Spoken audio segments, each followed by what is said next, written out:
भाजपा के लोग चाहते थे कि राम मंदिर मुद्दा बने। राम सबके हैं, भगवान सबके हो, सब भगवान की सब पर प्रकोप होगा, लेकिन राम मंदिर कोई मुद्दा नहीं है।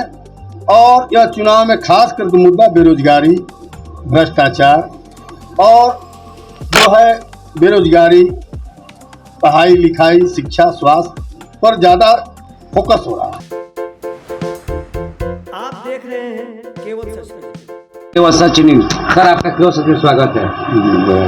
मैं ददन यादव जी। मैं भोजपुर जिला के अंतर्गत जी चकवत पंचायत का जी पूर्व मुखिया रहा हूँ और बिहिया प्रखंड विश्व उत्तरी निगरानी कोऑपरेटिव का चेयरमैन रहा। जी सर, ये लोकसभा चुनाव 2024 पे आपका क्या विश्लेषण है? देखिए, लोकसभा का जो चुनाव हो रहा है 2024 अन्य चुनावों से बहुत अलग है। जी, जैसे सर? इसलिए कि चूंकि जो चुनाव 2014 हुआ, जो चुनाव 2019 हुआ, दोनों चुनाव में मुद्दा था, लेकिन आज पूरा लोकसभा, पूरे हिंदुस्तान के अंदर कोई भाजपा का मुद्दा नहीं है। जो बीजेपी ने 2014 में माननीय प्रधानमंत्री जी नरेंद्र मोदी जब हमारे देश के अंदर भ्रमण कर रहे थे और जिसमें आना हाजरे जी, आपके योग गुरु, आपके रामदेव बाबा वगैरह ने जो दिल्ली के अंदर कांग्रेस पर खास करके वार किया, भ्रष्टाचार को लोगों में लगा कि बीजेपी आएगा तो इस देश का, इस हिंदुस्तान का विकास करेगा। अच्छा सर, लोकसभा चुनाव 2024 में आप किससे प्रधानमंत्री बनना चाहते हैं? थोड़ा हमारे दर्शकों को स्पष्ट बताइए। देखिए, यह तो स्पष्ट हो गया है कि एनडीए चुनाव हार रहा है। लोगों को, खासकर गरीब, दलित, पिछड़ा, जो गठबंधन के लोगों ने जो एजेंडा तय किया है। कैसे अभी तो राम मंदिर बना? देखिए, राम मंदिर कोई मुद्दा नहीं रह गया, क्योंकि इन लोगों, भाजपा के लोग चाहते थे कि राम मंदिर मुद्दा बने। राम सबके हैं, भगवान सबके हो, सब भगवान की सब पर प्रकोप होगा, लेकिन राम मंदिर कोई मुद्दा नहीं है। और यह चुनाव में खास करके मुद्दा बेरोजगारी, भ्रष्टाचार और जो है बेरोजगारी, पढ़ाई लिखाई, शिक्षा, स्वास्थ्य पर ज्यादा फोकस हो रहा है। तो सर, ये माननीय प्रधानमंत्री जी कह रहे हैं कि इसे स्वरोजगार कीजिए, रोजगार कीजिए, तो मान लीजिए कि ये तो लंबी लंबी काम कर रहे हैं, जैसे 370 हुआ, मंदिर हुआ, मतलब बहुत लंबा, ये $5 ट्रिलियन आपका आर्थिक पहुंच रहा है। तो सर, ये सब आप लोग पसंद नहीं है? देखिए, जो प्रधानमंत्री जी कहते हैं, जो खास करके जो मुद्दा है, उस मुद्दा से अलग हट जाते हैं।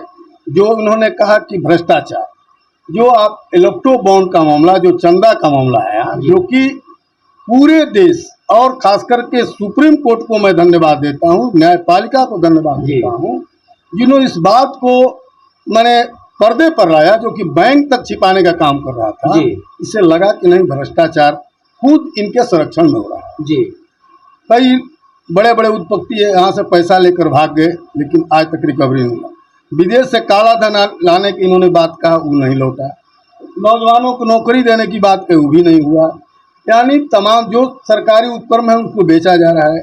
आरक्षण पे खतरा की बात, लोग कह रहे 400 पार करेंगे। सर, अभी आप कह रहे हैं कि सरकारी उपक्रम बेचा जा रहा है। यहाँ पे हमारे माननीय प्रधानमंत्री या एनडीए के कोई भी घटक दल कहता है कि 55 साल देश को कंगाल कर दिए लोग। ये सर कहाँ कौन सी बात सच्चाई है? ये 55 साल लूटने वाली बात है या ये 10 साल, ये मतलब क्या इस पे कहेंगे? देखिए, लोग जो कहते हैं सरासर गलत बोलते हैं। ये आप बताइए, जो 55 साल के अंदर, चाहे वो रेल हो, रेल का विकास, चाहे वो तमाम उद्योग जो थे, चाहे वो चीनी मिल हो, आज चीनी मिल बंद है। आपका बिल्टा में हम लोग को चीनी मिल था, वो भी सारा बंद है। आपके जाइए जूट था, माने तमाम कारखाना जो है, चाहे ITI हो, तमाम चीज हो, सारा तो कांग्रेस का देना है। इन लोगों के द्वारा कौन सा ऐसा काम किया? कहने का मतलब कि यहाँ तो जो विश्व गुरु ही भारत बन रहा है, तो फिर आप समझिए ना, स्टेट की बात आप समझिए, विश्व गुरु तो बनने दीजिए। ये तो लोकसभा चुनाव है सर, न कि विधानसभा। देखिए, यहाँ विधानसभा, लोकसभा चुनाव ही पूरा लोकसभा चुनाव है, पूरा देश का भविष्य तय करता है। और यदि 10 बरस के अंदर जो यहाँ स्थितियाँ जो देश की बनी है, जो प्रगति करना चाहिए, खास गरीबों को, जो उस गरीब के बल पर, ये 5 किलो राशन के बल पर और खास करके आपका गैस कनेक्शन की बात करते हैं, जो गैस की बात है, जी इतना महंगाई, जिस समय 400 रुपया में एक कनेक्शन मिलता था, आज 1200। आप मिला लीजिए। यूरिया की खाद जो किसानों के लिए जी है, जी जी यूरिया खाद 50 केजी का बोरी आता था, जी आज इनके टाइम में 45 किलो का बोरी हो जी। गया। रेट वही और उससे अधिक भी हो गया। सर, आप हमारे दर्शकों को बताना क्या चाहेंगे?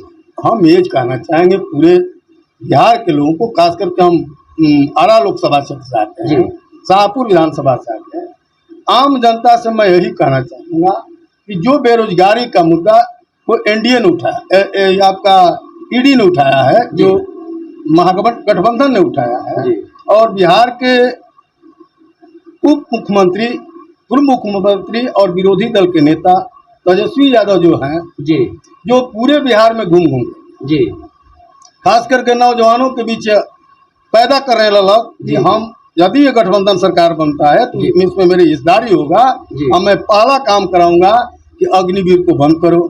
अच्छा दूसरा, नौकरी। सर एक मिनट, ये जो बिहार में ऐसा चलता है कि तत्कालीन उप मुख्यमंत्री तेजस्वी यादव एक दिन में 2 नौकरियां दी हैं, ये सर कागज पे या धरातल पे? देखिए, यह तो देखने वाले पूरे बिहार की जनता देख रही है कि जो हमारे माननीय नीतीश कुमार जी, जो बिहार के मुख्यमंत्री जी हैं, ये आपके तेजस्वी यादव के साथ 2 बार सरकार बनाए, और इसमें तेजस्वी यादव अपना महागठबंधन बना करके बिहार में लड़ रहे थे, तो उन्होंने चुनाव में घोषणा किया था कि मैं 10 लाख नौकरी दूंगा यदि मेरा सरकार बना। दुर्भाग्य से 8-10 विधायक के कमी के चलते सरकार नहीं बन सका, लेकिन मौका मिला उनको, नीतीश कुमार को जब बीजेपी ने ठुकराया, इनको पार्टी को खा गया, तो उनको लगा कि नहीं, अब हमको राजद के साथ गठबंधन करना चाहिए, महागठबंधन में हमको जाना चाहिए। उन्होंने गए, और गाने के बाद तेजस्वी यादव के दबाव में या उनके प्रेशर में आपका जो सरकारी नौकरी, खासकर टीचर का नौकरी 3 लाख, और सर जो आपके देख रहे थे जो टीचर थे, जो जिन्हें हम लोग कहते थे शिक्षा मित्र जी, इनको उन्होंने पहले ही वादा किया था, तो यदि हमारा गवर्नमेंट बनता है तो मैं सरकारी दर्जा दूंगा, बिहार का दर्जा दूंगा। एक सवाल, जब शिक्षक की बात हुई तो एक सवाल, 1994 1996 जो लालू प्रसाद ने नियुक्तियां की बिहार में, वो आज भी सर ये क्या गुणगान किया जा सकता है, लेकिन माननीय तेजस्वी प्रसाद के कार्यकाल में, जो कि एक दिन में 2 नौकरियों का इतिहास है सर, इसमें 62,000 बीपीएससी के माध्यम से फर्जी होना, इसमें सर क्या कहेंगे? ये देखिए, ये जो है आपका जो बहाली हुआ, और उन्होंने जो कहा कि सीधे नौकरी उन्होंने दिया, और ये यही नीतीश कुमार जी कहते थे कि नौकरी कहाँ से लाओगे, बिहार में पैसा नहीं है, नौकरी कहाँ से उत्पन्न करोगे, झूठा बोल रहा है। लेकिन बिहार की जनता ने देखा कि नहीं, 17 माह में इन्होंने नौकरी नीतीश तेजस्वी यादव के दबाव में इन्होंने दिया, और जो सरकारी टीचर, गैर सरकारी टीचर जो शिक्षा मित्र थे, उनको इन्होंने सरकारी स्तर का दर्जा दिया। और वही नहीं, इनके समय में हुआ कि 3 परीक्षा दोगे और 3 परीक्षा में तुम उत्तीर्ण हो जाओगे तो सब कुछ हो जाएगा, और नहीं तो ये होगा। सर, हमारे दर्शकों को ये बताइए कि ये जो भ्रष्टाचार हुआ है बीपीएससी के माध्यम में, 62,000 लगभग शिक्षक फर्जी हैं, इसका दोषी कौन है सर? 62,000 शिक्षक जो फर्जी हैं, और जो नियुक्तियां हुई है उस कागज में गड़बड़ियां, तो इसके लिए प्रशासनिक व्यवस्था होता है, जो प्रशासनिक व्यवस्था में जहां होगा गड़बड़ होगा उसकी जांच होगी। जिम्मेवारी सर आखिर कौन की जिम्मेवारी लेगा? जिम्मेवारी देखिए, जिम्मेवारी तो प्रशासन की है जी, और प्रशासन उस पर जिम्मेवारी से काम करता ही होगा। लेकिन खास करके तेजस्वी यादव ने जो दिया नौकरी, इससे सारे लोगों को भरोसा जग चुका है जी, और लोगों में जो इन्होंने जो हमारे प्रधानमंत्री जी को भरोसा था, लेकिन इतना न ये मैंने गलत वादा करते गए, उसका निभाने का काम इन्होंने नहीं किया, जिसके चलते इनके भरोसा इन पर से टूटता जा रहा है। सर एक आग्रह हमारे दर्शकों को बताइए, लोकसभा चुनाव 2024 केवल सच के माध्यम से क्या कहना चाहेंगे? देखिए, हम लोग शाहबाद रेंज में आते हैं जी, और पूरे बिहार और पूरे देश के लिए आप लोग पत्रकार हैं, घूम रहे हैं जी, सब लोग का चैनल सारा लोग फेल हो गए हैं जी, सब लोग बारह के आपका महागठबंधन की सरकार बनने जा रहा है। और खास करके हम शाहाबाद को बताएंगे, जहां हम लोग हैं जी, शाहाबाद का सभी सीट गठबंधन ले जा रहा है। जैसे आपका आरा लोकसभा, सर ये आप गठबंधन ले जा रहा है कि आप मतदाता से अपील कर रहे हैं? देखिए, मतदाता तो जागरूक हो चुका है। अच्छा। मतदाता एकदम जागरूक अब की ऐसा चुनाव है कि नेता से जनता आगे हो गई है जी, पार्टी चुनाव नहीं लड़ रही है, एनडीए आपका महागठबंधन चुनाव नहीं लड़ रहा है, जी। चुनाव जनता लड़ रही है अपने मुद्दा पर और बेरोजगारी के सवाल पर, भ्रष्टाचार के सवाल पर, आपके अंगरी भीड़ वगैरह, और खास करके 2-3 चीज उन्होंने जो घोषणा इन्होंने लोगों ने किया, जैसे सर एक दो जैसे आपके 10 किलो राशन देने की बात, जी और जो 1 लाख रुपया 1 लाखपति बनाने की बात महिलाओं को, गृहिणियों को, और 200 यूनिट बिजली फ्री का इन्होंने जो सब उठाया, जी और इस सब सवाल जो है, और नौकरी देने के खासकर बेरोजगार हम लोग यहाँ मारे फिरे शिक्षित बेरोजगारों की बात कर रहे हैं, और उन्होंने कहा कि 30 लाख नौकरी प्रत्येक साल हाँ हम देंगे। जी जी तो इससे लोगों, चूंकि बिहार में हुआ है, जी तो बिहार में इन्होंने करके दिखाया, इससे लोग भरोसा कर रहे हैं, जी और मोदी जी जो कह के गए उस पर कार्य नहीं किए, इस पर उन लोग भरोसा नहीं कर रहे हैं। सर आप दर्शकगण से ये कहना चाह रहे हैं कि एनडीए की सरकार जो 10 साल बोली वो केवल कागज पर था, कागज। और जो ये महागठबंधन इंडिया गठबंधन जो बता रहा है ये बिल्कुल धरातल पे होगा। कहने का मतलब उन्होंने धार्मिक भावना फैला करके जो वादा किया जनता से वो निभाए नहीं, जी खासकर बेरोजगारी के सवाल पर, महंगाई के सवाल पर, महंगाई चरम सीमा। उस समय प्रधानमंत्री जी का तो महंगाई मैंने नहीं, प्रधानमंत्री उस समय थे, गुजरात के मुख्यमंत्री थे, जी जी और इस पार्टी के चेयरमैन वगैरह थे, तो घूम करते थे महंगाई, बाप रे बाप इतना महंगाई, आपका डीजल 60 रुपये लीटर, पेट्रोल 70 रुपये लीटर, आज उसकी कीमत सबसे ज्यादा बढ़ गया। धन्यवाद सर। तमाम